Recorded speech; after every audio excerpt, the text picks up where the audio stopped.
What is good, Mexit Planners? Thank you for joining me for another edition of the Story Couch. Today I have the Merida Olivia Pope, the actual fixer for all things and all problems, Mr. Mario here. I think that's me. I've known Mario now for over 5 years.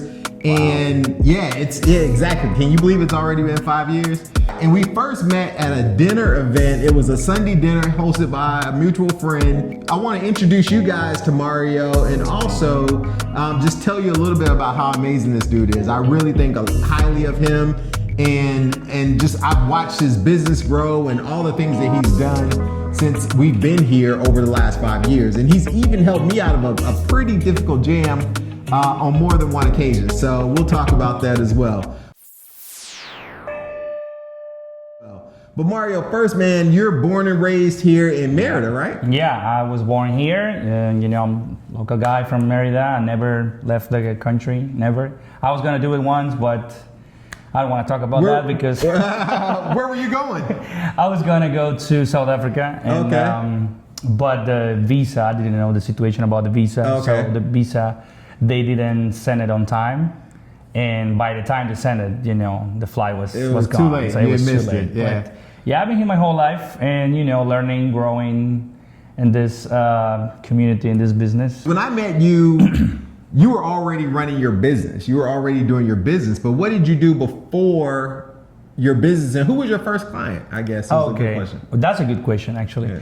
Well, I love to talk about this all the time, because it's kind of a long story.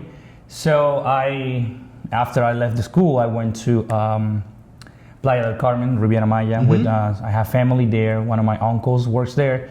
So I was working with him on the hotels, making a little bit of money. Then my dad talked to me by then and suggested me to work with him in the taxi business. He has a taxi, and then he got access to another plate of permission for the taxi, So I just needed to buy a car, which that's what I did. And I started with I bought, it was my first car from an agency because before I had like secondhand car or something like that. So I was very excited. So that was a Nissan Versa that I put on the taxi business. And I worked as a taxi driver for 5 years, I think, 4 or 5 years, I think.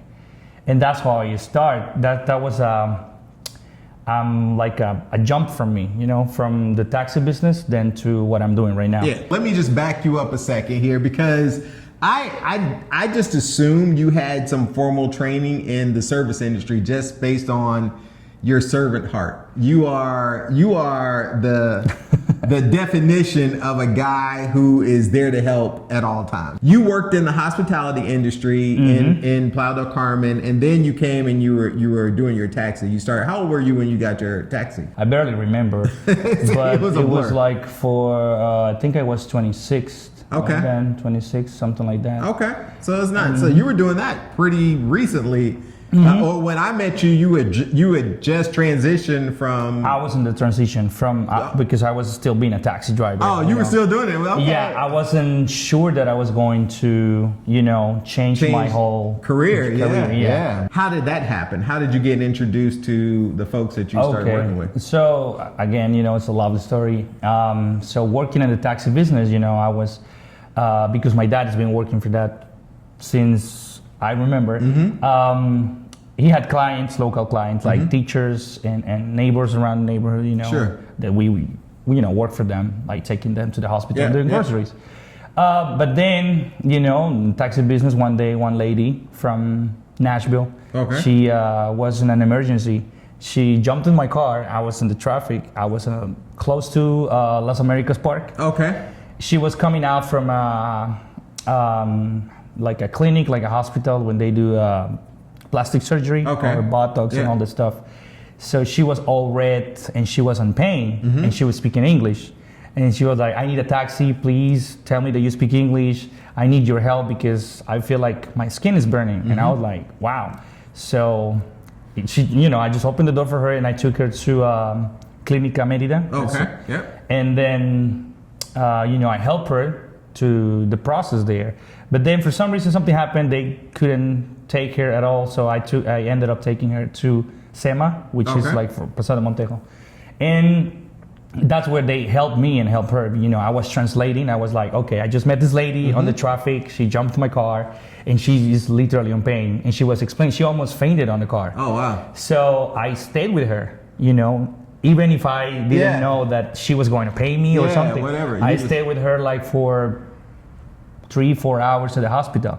And then the people at the hospital were like, do you know her? You're like, you know, someone related to her? I was like, no, I just met her in the cab. So they gave me all like the purse, her phone, and everything, and I just kept it with me until she wakes up. Yeah. So she had an like a allergic reaction to the whatever they were putting on her. Whatever they use it, yeah.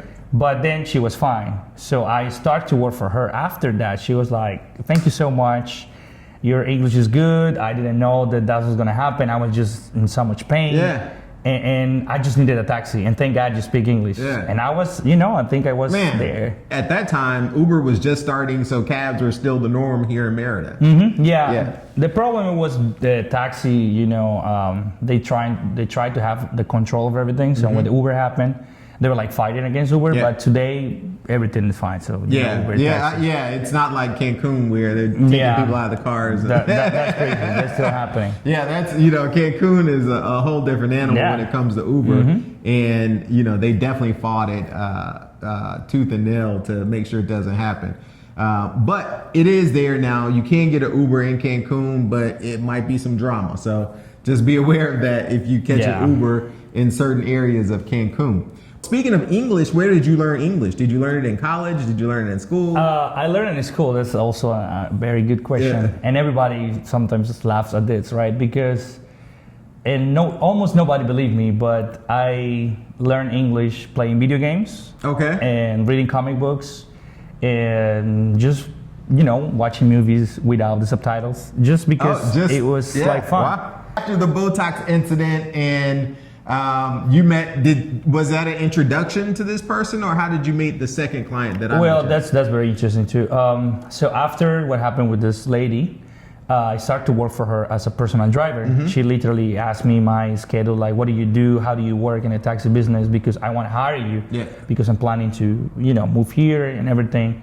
So I started to work for her as a private driver for almost 2 years, I think, or 1.5 years. But then, you know, pandemic happens, and before the lockdown, the daughters of this lady came to Merida and said, we're going to take you back to the United States because we don't want you to... So they were going to take her back to the States because they didn't want her to be stuck in Merida by herself. So when they came here, they came, you know, way before the lockdown happened, at least here in Mexico. But they were here like a couple of months, and... you know, I made a good relationship with both of them, and they have also a blog. By then they were doing YouTube videos because they were traveling a little bit. So we made a good friendship, and by the time they were leaving, they were like worried about me, concerned about me, like, what are you gonna do when the lockdown happens? Because you're a taxi driver, and my mom is not gonna be here, so you're not gonna have certain income. And I was like, I'll figure it out. You know, I'll figure it out. So before they leave, they write an article about me, and they posted in many groups on Facebook and also on their blog, and that it was like a website. And so this is very funny. So I dropped them off at the airport one Saturday night, and then the next Sunday at 6 a.m. in the morning, my phone was ringing because they, you know, they post everything before they get on the plane or something like that. And so people are calling you now for work. Yeah, they were calling me for work. But the only problem, or well, that wasn't a problem, it was just a little detail. It was that they never said, they just say that I'm from here in Mexico. You know, so there were expats, there were Americans, foreigners calling me from Mexico City, from Tijuana, from Monterrey, and I was like, I'm not there. Yeah, you're in Merida. But somehow you met your second client. Yeah, that's when everything happens. And I met you shortly thereafter that. Yeah. So now you're in the concierge business, right? So you're a private assistant by happenstance of a lady jumping into your cab one day. Yeah, that was the beginning of the fixer, Mario the Fixer. Yeah, there's another word that I like. The friend of mine told me, she called me a waymaker. Oh, I don't know. yeah, you are definitely a waymaker, no question. There's a whole song that goes with that. I don't know if you know it, but no. It's a song called "That Is Who You Are." Oh, and it's a gospel song, and a waymaker is talking about Jesus, how he makes a way for things to happen, and the verse is like waymaker, miracle worker. That is who you are, right? So that is who you are, sir. Yes. Thank you. I appreciate that. Mario has been instrumental in helping so many people here make a way, right? Because most people arrive and they don't know anyone. And if this guy picks you up from the airport, he's your first point of contact. But it's not just that he's transportation. This is his home, right? And he's welcomed us like a family friend. Every single person that's come that he's been involved with, he's become family. Like Mario is at the cookouts, right? Mario knows more about black people in Merida than any other Yucatecan. I promise you that. Yeah, it could probably be true too. There's nobody that knows more about our culture. I can ask you right now, Mario, if we have a deck of cards and there are 4 black people in a room, what are we playing? What are we playing, Mario? 4 black people at a table. Spades. There you go. See, I'm telling you, Mario is certified. I was going to say poker, but no, we're not playing poker. We're playing spades. I love spades, by the way. It's and he knows how to play spades. So there you go, right? It's to the point where we'll talk about his new business venture, because he's been extremely successful in the last 5 years of helping folks make this adjustment. So I had a situation last week where I was helping a friend, an elderly lady that's here, who I'm so impressed by her. Just how she's 82. I know she's gonna probably watch this, but she's here just making it happen on her own, right? And she had some small technical things that I went over to help her with. But one of those was she switched homes and she needed to return her Telmex box. And they don't make it easy for you. No, that's very hard. They don't make it easy for you to divorce them from their services, or even just to return a device when you already have a new service set up. They'll make it easy for you to get service, but not to terminate your old service, right? So it involves going in person and returning the box and talking to people and showing ID and all of those things. Well, I called Mario out of the blue and asked him would he help this person, and he jumped right at it. He's like, I'll see her on Wednesday, I'll pick her up. How did that go? It went well, actually. Yeah. Telmex sometimes is not the best option, right? Because if they don't have the fiber optic one, it's gonna be slow and everything. But it's easy to say, I don't want the service. You just go to the offices with your box with the wire and everything, and it's like, I don't want the service. You get your ID with you. It could be the residency card or a passport, and then you just sign a paper that proves that you don't want their services anymore, and that's it. Because sometimes, as I said, Easy and Total Play, they don't have an actual office here, so you gotta make phone calls, and if you don't speak Spanish, they're not gonna speak English with you. Yeah. To your point, most of the folks that you and I know work remotely, right? So they're either business owners or they work for a company and they work remotely. And internet is super important. You cannot fix bad internet at your house, and whatever you can get is what you can get. So it's not like you have a plethora of options and say, oh, I want to get Total Play Easy or whatever. It's like, no, at your house you can get Telmex. That's what's available. Or you can get Total Play. So you need to really choose the property based on the internet service that's available for you around the area. If your remote work is a priority for you, right? If that's the way you're going to sustain yourself living here, then you need to make sure that you can do that from home and have good internet service. If you have to cancel, it is not super easy.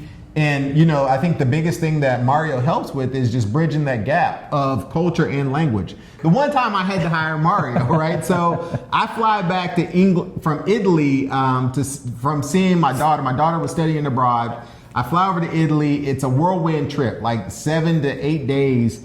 But it takes like a day and a half to get there from Merida. So I fly over there, I fly back, and I land in Cancun, and I'm taking the audio the next day because I get back and it's pretty late.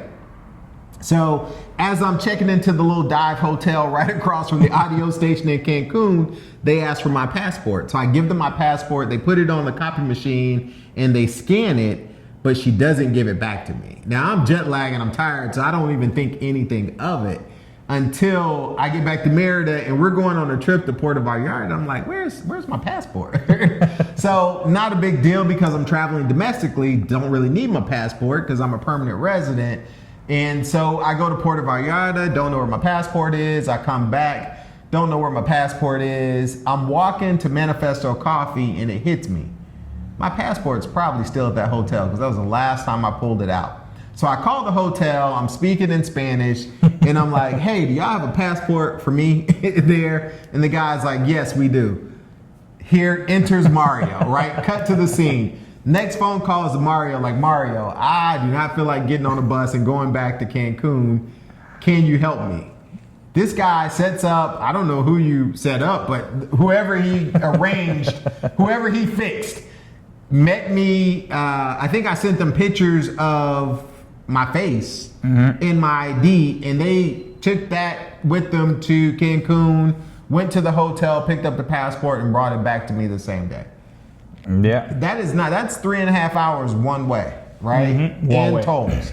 So I was grateful because I got to carry on with my day and do what I needed to do, and my passport arrived back in Merida safely. So that was the time Mario helped me out of a jam. And that just, again, he figured it out, right? He stopped what he was doing, found somebody to figure it out for me, and it allowed me to continue doing what I needed to do, and I really appreciate it. No, thank you. Yeah. So you've started this new thing that on my 50th birthday, I turned 50th in December, and we were having this event that I kind of decided late, but I wanted to do something to commemorate 50, and man, was it a time to be had. Now, I wanted Mario as a guest, but of course, Mario had to work first because he doesn't know any other way, right? But he did come as a guest, and it was a 50 hip hop party. And but they catered the event. So Reese and Mario started a new business that is, what's the name of it, Mario? Creative Comfort Kitchen Food. Creative Comfort Kitchen Food. It is soul food. It is down home food. So what we had a combination of things. I know the green chicken was your recipe. Yeah, a mutual friend of ours. Also, she knows how to cook. Yeah, I love her mac and cheese. We had the mac and cheese. Yeah. Well, that's part of the menu. Jerk chicken. Actually, the jerk chicken, it was kind of, I figured out how to cook it because one of my clients and friends asked me once, like, hey, I know that you got cooking skills. Can you make this for me? So I just read the recipe and I made it, and he loved it. And then that's how it become part of the menu. But now Reese is making it better because she's like making everything from scratch. Oh, okay. Wow. So she fixed and improved the recipe from the jerk chicken. So we got that on the menu. But the competition between the jerk chicken is the green chicken, which is, a recipe from my mom and grandma. Oh yeah. Which now you love it. Oh yeah, no, that I can tell that was an old recipe. And Mario's family has a history of culinary arts. Let's just say that. We'll talk a little bit about that as well. The best tacos in Merida are made by this man's family. Let's just say that. So well, that's what people say, but no, I'm telling you, they're the best tacos in Merida. And if I'm wrong, prove me wrong. Tell me the better place, and I'll go there and try them. But Y&A is the best tacos in Merida, and that's his family. So yeah, that's my uncle and aunt family, and I had the green chicken, the mac and cheese, the jerk chicken, cornbread, right? Oh, the cornbread, and something else. We had beans and rice, beans and rice, and a salad. Yeah, and every single person that came to my party was like, food's slamming. Who made this food? Food's good. So I think that was your first large catering event that you guys did? The first one, yeah, because thanks to you, after that we had another big one, also with 50 people. And the first one, it was like 25 people. And one, it was I was at that event, which is why I wanted you guys. So the very first event was the 25 people. Yeah, and the food was slamming, and I told you like this is good. We need this on repeat for my birthday party. So then it was 50 folks at my birthday party, 50 plus, a little bit more, and we had plenty of food. and it was incredible. We're trying to do our best to, get fresh ingredients for sure. Oh, for sure. And cook it in the best possible way. Yeah, and people are loving it, and we are loving it too. Actually, we are going to have an event, 2 events next week, one event next week. Next weekend, sorry, and another one probably after that, but we will still try to figure it out. That's all good. So as he said, he'll figure it out. Mario, it doesn't matter. If you put him in with a pack of wolves, you need to pray for the wolves, right? Because he's coming out of there. He's coming out in Eden. So this man is amazing. I'll make sure that I leave all of his contact in the description notes so that you guys know how to get in touch with Mario. But he literally is a personal assistant and can help you with anything. Now, I want to shift gears a little bit because we talked about your businesses, and I hinted on this earlier that you are the Yucatecan with the most knowledge about our community in Merida, in Mexico, probably. There's a couple of things that I've just been really trying to find out how to get answers to, right? So occasionally when you're reading these forums, there's all sorts of trolls online, and I've done my own personal studies of what do the local folks think about all of us being here, right? And I made a post, I posted on Reddit, and I was like, tell me what you think, right? Because that's where people are pretty unfiltered. So if you didn't see that video, go back and watch it. It was a pretty interesting study. But how do you feel? You've known us for 5 years. I know a lot of your clients are within our community. What's your perception before and after, I guess, working with us?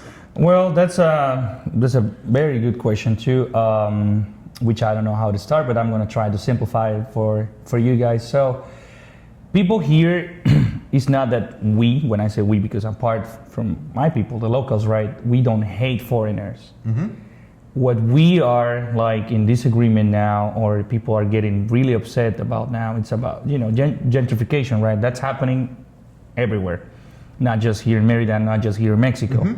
But the problem is, we don't have any problem for people to come here and support local business because, that's great. The problem is when some people, come here and feel like superior or feel like the entitlement to kick us out. The entitlement. The entitlement. Yes. So a good and quick example.